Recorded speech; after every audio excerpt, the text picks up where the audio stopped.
Avengers Infinity War est un film du MCU très important. Troisième film de l'équipe la plus célèbre de Marvel et premier des deux racontant l'épopée du Titan Fou, ce long métrage restera à tout jamais gravé dans la mémoire de ses spectateurs. Notamment pour avoir montré pour la première fois les héros que l'on adore perdre fatalement. Mais est-ce que vous saviez que le film aurait pu être assez différent? Que Hulk aurait dû faire plus qu'une apparition au début du film, ou encore qu'on aurait dû en savoir un peu plus sur le passé de Thanos? Eh bien, ça tombe bien, puisque c'est ce qu'on va voir aujourd'hui.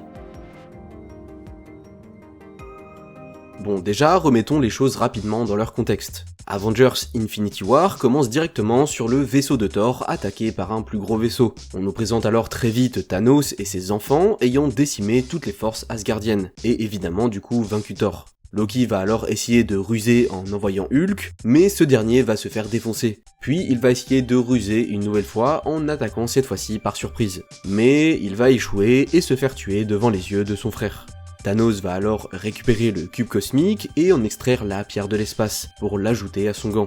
Heimdall va ensuite utiliser ses dernières forces pour renvoyer Hulk sur Terre pour que ce dernier prévienne les Avengers. Thanos lui va partir et il va envoyer ses enfants sur Terre récupérer les autres pierres, tandis que lui va s'attaquer à d'autres bien plus compliqués. Il fait aussi exploser le vaisseau de Thor avec la pierre du pouvoir, montrant un peu la puissance qu'il possède désormais. Arrivé sur Terre, Bruce va prévenir Doctor Strange de l'arrivée de Thanos, qui va ensuite aller chercher Stark. Pendant une discussion houleuse entre eux, les enfants de Thanos vont arriver sur Terre. Strange, Tony et Spider-Man qui vient s'ajouter à la fête vont alors affronter Cull Obsidian et Ebony Maw. Cependant, le docteur va se faire kidnapper, ce qui va forcer Tony et Peter à le suivre dans le vaisseau pour le libérer. Ils vont alors se débarrasser du méchant et vont arriver sur Titan, la planète d'origine de Thanos, où ils vont faire la rencontre des gardiens de la galaxie, qui avant ça ont récupéré Thor, qui allait sur Nidavellir avec Groot et Rocket forger une arme capable de tuer Thanos, tandis que Gamora s'est fait kidnapper par son père et forcé de l'emmener sur Vormir, la planète cachant la pierre de l'âme. Pendant ce temps, on a aussi Steve Rogers, Black Widow et Falcon qui vont se réunir avec War Machine, Vision et Wanda pour protéger Vision possédant la pierre de l'esprit, et s'étant fait attaquer avant ça par les autres enfants de Thanos. Thor va non sans mal réussir à forger son arme Stormbreaker, Thanos va sacrifier sa fille pour obtenir la gemme de l'âme, et le groupe sur Terre va se réfugier au Wakanda pour extraire la pierre de vision. Wakanda qui se fera attaquer par les forces de Thanos, pour récupérer justement la pierre de l'esprit. Une énorme bataille va avoir lieu, les héros de la Terre vont bien se défendre, mais quand tout semblait perdu, Thor va arriver et contrebalancer la situation à lui tout seul.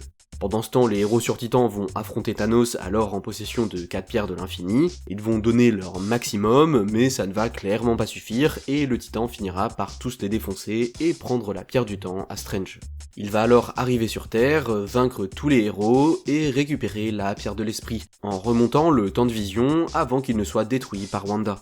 Thanos, alors en possession des 6 pierres d'infinité, va se faire attaquer par Thor, qui va réussir à bien le blesser. Cependant, ça ne sera pas assez, et le Titan réussira à claquer des doigts, ce qui fera disparaître la moitié des êtres vivants de l'univers. Thanos va alors partir, heureux d'avoir réussi ce qu'il avait commencé, tandis que ceux qui restent des héros vont ainsi réaliser l'ampleur de leur défaite. Oh God. Voilà en gros comment se déroulent les événements d'Avengers Infinity War. Eh bien, à la base, le début du film aurait dû être bien différent. D'après des interviews données par les deux réalisateurs, le film aurait dû commencer sur une longue séquence de 45 minutes, montrant tous les événements liés à la récolte de la première pierre d'infini par Thanos. Ils ont tourné toute la séquence, puis ils l'ont montée entièrement, mais ont finalement décidé de la couper du film, et donc aucun effet spéciaux a été réalisé dessus. Ce passage devait montrer comment Thanos récupérait la pierre du pouvoir sur Xandar, et à mon avis, au vu de la longueur de la séquence, il aurait dû soit bien galérer, soit faire un véritable carnage sur la planète. Et perso, je trouve que c'est une très bonne chose qu'ils aient enlevé cette séquence du film. Dans le long métrage que tout le monde a vu, quand le film commence, on est directement dans le bain. Thor, Loki, Heimdall, Hulk et le peuple d'Asgard se sont fait battre en off-screen par Thanos et ses enfants. Le mec est si fort qu'il peut battre les deux plus puissants Avengers sans nous le montrer. Ça montre seconde 1 du film que Thanos, c'est pas une menace comme les autres. Il représente un vrai danger. Une origin story au Titan Fou avait été envisagée durant le développement du scénario, mais a finalement été écartée car ils ont estimé que c'était pas tant nécessaire. Et à la place, on a eu les scènes de flashback sur le passé de Gamora, genre quand elle est petite et que Thanos l'adopte. Et on a aussi eu les scènes quand il parle de sa planète à Doctor Strange sur Titan. Mais tout en restant dans la partie scénario, le plus fou c'est à quel point certaines versions de l'histoire étaient bien différentes. Lors de l'écriture du film, Anthony et Joe Russo, accompagnés des 2 scénaristes, ont écrit plusieurs versions du script. Et la première qu'ils ont écrite était pour le coup bien spéciale. Le film présentait Thanos en tant que narrateur de ce dernier. Il racontait tout au long du film des événements passés. Tout était donc déjà arrivé, et en gros on comprenait assez vite qu'il avait gagné. Et le film devait aussi un peu plus approfondir les enfants de Thanos, en présentant des scènes de flashback où on imagine le Titan les recrutait. Ou alors ils avaient chacun par exemple une origin story. Le film avait donc une trame non linéaire, et les réals ont, après mûre réflexion, décidé de repartir à zéro, car ils ne voyaient pas trop comment ils allaient pouvoir réaliser ça. Et aussi parce qu'on ne va pas se le cacher, ça aurait été un peu bizarre. Même si pas mauvais pour autant je pense. Et au moins ça aurait apporté un peu d'originalité dans des productions ultra standardisées. Mais toute cette première écriture du scénario ne leur a pas servi à rien, bien au contraire, car ça leur a fait une sorte de petite bible pour le personnage, qui leur a permis par la suite de mieux l'écrire et mieux l'approfondir dans les autres versions du scénario, et donc dans celle qu'on a eue à l'écran. C'est assez intéressant je trouve. Pour continuer, parlons un peu des quelques scènes coupées du film auxquelles on a accès, et croyez-moi, il y en a des très cool. La première dont j'ai envie de parler est un peu une entorse à la règle, puisque c'est plus une version alternative de la scène de discussion entre Gamora et Thanos. Dans le film que vous comme moi avons vu, après que Gamora s'est fait kidnapper par son père, ils ont une discussion autour du trône du Titan. Une discussion qui porte sur le fait qu'il l'a kidnappé étant enfant, sur sa quête de tuer la moitié des êtres vivants de l'univers, et sur en fin de discussion l'emplacement de la pierre de l'âme que Gamora connaît, et évidemment ne veut pas révéler à son père. Et bien dans la version alternative de cette scène, on nous présente d'abord ce qui semble être une vision du passé, avec un Thanos siégeant fièrement sur son trône, et sa fille lui rapportant la tête du roi d'une planète conquis par cette dernière. Tout ne s'avère être au final qu'une illusion créée par la pierre de la réalité, dans le but de rappeler à sa fille la personne qu'elle était avant. Ils parlent ensuite ensemble, et Thanos finit par se téléporter avec elle dans la salle où est torturée Nebula. Ce qui est intéressant à noter ici, outre l'illusion de la pierre de la réalité, qui est évidemment et très clairement la majeure différence, Thanos montre un peu plus ses sentiments pour sa fille. Il lui dit que quand sa planète est morte, il n'avait plus rien, il n'avait plus personne, jusqu'au moment où il a rencontré Gamora, et l'a adopté entre guillemets. Et au lieu que la séquence se coupe et enchaîne sur la scène de torture de Nebula, ici la discussion se poursuit un peu plus, où Thanos révèle que quand elle s'est enfuie dans les Gardiens de la Galaxie 1, elle a pu le faire car il a accepté qu'elle le fasse. Il ne l'a pas empêché. Ils parlent ensuite ensemble un peu plus en détail du pourquoi elle s'est enfuie. En soi, ce qui diffère le plus, c'est vraiment le contenu de la discussion qu'ils ont ensemble. Au lieu que dans le Infinity War qu'on a vu, Thanos lui parle de la personne qu'elle était à ses côtés, de son plan d'extermination, etc. Ici, ça tourne plus sur à quel point elle déteste la personne qu'elle était, et pourquoi elle est partie, comment Thanos était avec elle, etc. Je trouve perso que la scène alternative est bien plus intéressante que la version que l'on a eue. Et même si c'est évidemment pas très grave qu'elle ait été changée dans le film final, c'est quand même plus sympa d'avoir un approfondissement de la relation entre les deux persos que d'un discours sur le fait qu'il tue la moitié des gens à chaque fois et qu'il est le seul à avoir le problème dans l'univers, etc., etc. La seconde scène dont je voulais parler est une scène assez longue où Peter et Drax se chamaillent dans leur vaisseau, au sujet d'une musique et du baladeur de Peter. Puis ce dernier réalise que Nebula leur envoie depuis 5 heures des messages secrets pour les informer d'aller sur Titan, mais surtout que Gamora, elle est bien vivante. Bon, là, il n'y a pas spécialement beaucoup de choses à dire, étant donné que c'est une scène à but humoristique. Et d'ailleurs, si vous demandez pourquoi elle n'est pas dans le film final, alors qu'en vrai, elle passe crème en théorie, eh bien, c'est parce que les réalisateurs ont estimé que, bien que un peu sympa et drôle avec des guillemets, elle n'était pas spécialement nécessaire au déroulé de l'intrigue. Et pour le coup, je suis assez d'accord. Avec ou sans, le film est assez pareil. Et aussi, surtout, ils trouvaient que ça cassait le rythme du film. Troisième scène et pas des moindres, puisque celle-là, je pense qu'elle aurait dû vraiment se retrouver dans le film. Dans cette séquence, on devait voir Thanos utiliser la pierre de l'âme, fraîchement récupérée sur Vormir pour neutraliser certains gardiens. Spider-Man devait alors, comme dans le film qu'on a vu, essayer de tous les sauver, sauf que là, Strange devait intervenir et lui révéler tout le truc lié à l'utilisation de la pierre de l'âme, comme quoi leur âme a été dissociée de leur corps, etc. Et ainsi, après les avoir sauvés, Mantis, qui avait pas été affecté par Thanos, devait utiliser ses pouvoirs pour ramener leur âme dans leur corps. Bon, j'avoue que sur ça, on sait pas trop, c'est pas très clair, mais elle devait bien utiliser ses pouvoirs pour les réveiller, entre guillemets. La scène est plutôt sympa si vous voulez mon avis, et ça permet de voir une utilisation concrète de la pierre de l'âme. Et si vous demandez, au final, dans la version sortie au cinéma, ce moment a été changé pour que Thanos utilise la pierre du pouvoir pour neutraliser les gardiens. Et Peter, comme dans la version coupée, les sauve, etc., etc.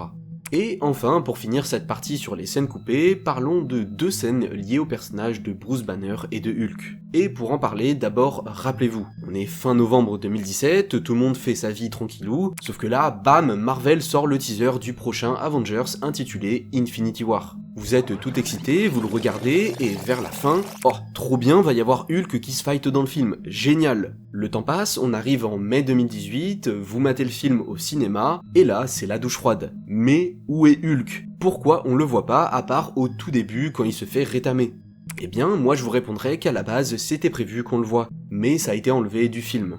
À la fin du film, lors de la bataille au Wakanda, et plus précisément lors de l'affrontement entre Cull Obsidian et Bruce Banner dans le Hulkbuster, Bruce et Hulk devaient au même moment communiquer entre eux, et arriver sur un terrain d'entente mutuel, ce qui aurait fait surgir Hulk du Hulkbuster pour défoncer Obsidian. Déjà, ça c'est très cool, mais ce qui est encore plus sympa, c'est que cette réconciliation entre guillemets entre les deux aurait pu mener à la fusion de leurs 2 psychés, et nous donner, le professeur Hulk. Car dans une autre scène coupée, on voit le Hulk intelligent qu'on connaît de Endgame, She-Hulk, etc. interagir avec Natasha. C'est vraiment dommage qu'on n'ait pas eu au moins la partie réconciliation entre les deux, car ça aurait vraiment pu approfondir les 2 personnages. Alors pour ce qui est du professeur Hulk, les réals ont révélé qu'ils ont préféré garder ça pour l'ellipse de 5 ans au début de Endgame, car ça permettait d'appuyer un vrai changement dans le personnage, ce qui est très vrai et assez intelligent en soi, mais pour approfondir du coup le perso, on a que l'explication un peu bidon qu'il donne à ce moment-là quand il mange dans le resto. Malheureusement, le personnage n'a aucune profondeur, et c'est bien dommage car cette scène aurait pu en apporter. D'autant plus si on regarde les concept art qui ont été faits pour cette séquence. Dans ces quelques images, on peut voir Bruce descendre d'un grand escalier, pour un peu après retrouver Hulk recroquevillé derrière un bus. Les deux devaient alors se faire face, et c'est ainsi que Hulk devait sortir du Hulkbuster pour défoncer Cull Obsidian.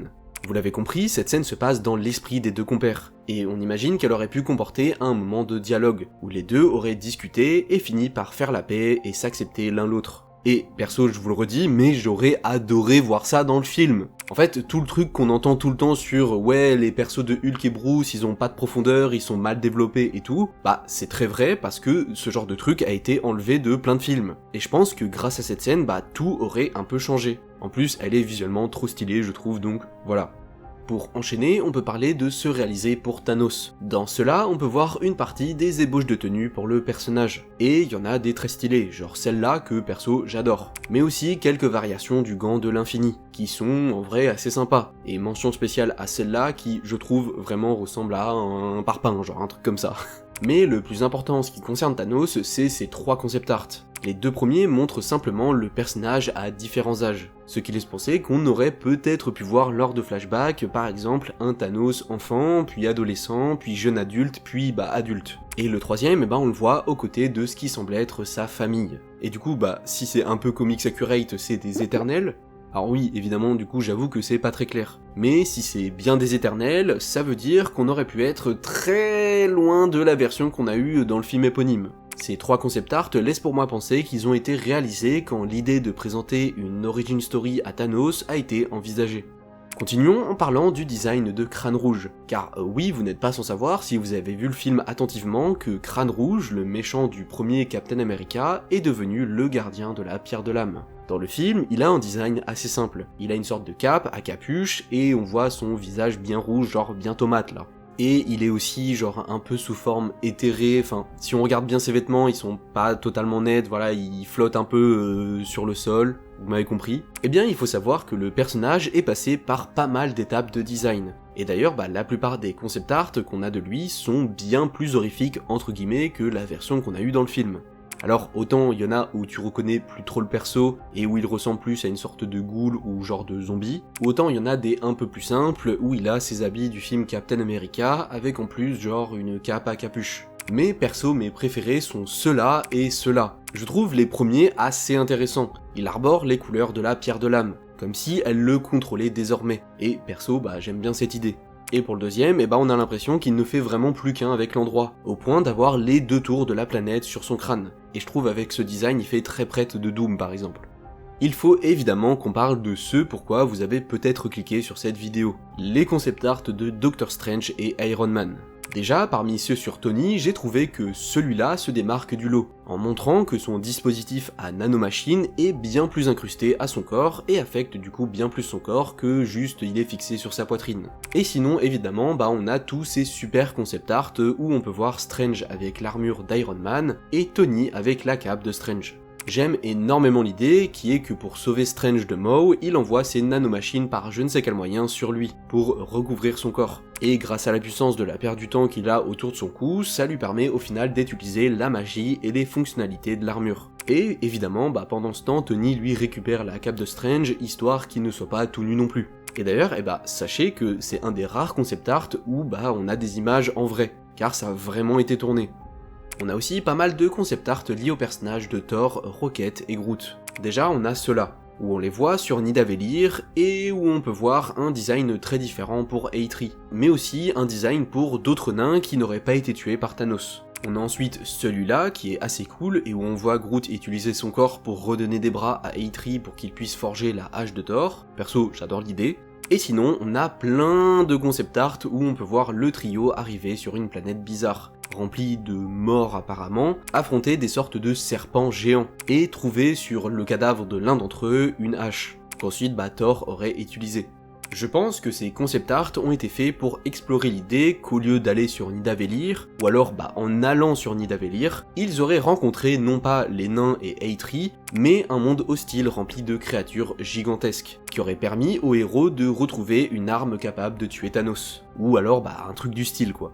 Pour les connaisseurs de comics, la hache qu'on voit là me fait beaucoup penser à la hache Jarnbjorn de Thor. Une arme en apparence assez basique, mais elle est capable quand même de couper l'armure d'un céleste. Donc en vrai, une arme très puissante. Et pour finir cette vidéo en beauté, parlons de 3 petits concept art très sympas. On aurait pu avoir un Iron Spider plus proche de celui des comics comme nous le montre ce concept art. Nick Fury aurait pu mourir des mains de Corvus Glaive au début du film, ce qui aurait impacté toutes les apparitions futures du personnage, comme le fait qu'il appelle Captain Marvel pour Endgame, ou encore son implication dans la série Secret Invasion. Et enfin, lors de la bataille finale au Wakanda, des croquis ont été réalisés montrant tous les héros de la Terre essayer d'empêcher Thanos de claquer des doigts. Mais évidemment, au final, ce dernier finit par réussir. Une scène qui, je pense, aurait été vraiment très épique. Merci d'avoir regardé cette vidéo, j'espère qu'elle vous a plu. Dites-moi en commentaire ce que vous en avez pensé et quel film Marvel vous voulez que je traite à l'avenir. Et d'ailleurs, dites-moi aussi si une vidéo sur le film Avengers The Kang Dynasty vous tente. Alors pour ceux qui ne savent pas, c'est un des 2 films Avengers qui a été annulé puis remplacé par ceux avec Doom, car il y a eu de gros problèmes avec l'acteur. J'y réfléchis pas mal en ce moment car je me dis que ça peut être intéressant d'explorer ce film qui ne se fera jamais, mais en fait on n'a qu'une ébauche du script sur internet. Donc dites-moi si ça peut vous intéresser, et si oui, peut-être je me chaufferai à vous en faire une vidéo. Abonnez-vous pour me soutenir et aussi likez la vidéo, et sur ce je vous dis à la prochaine, salut.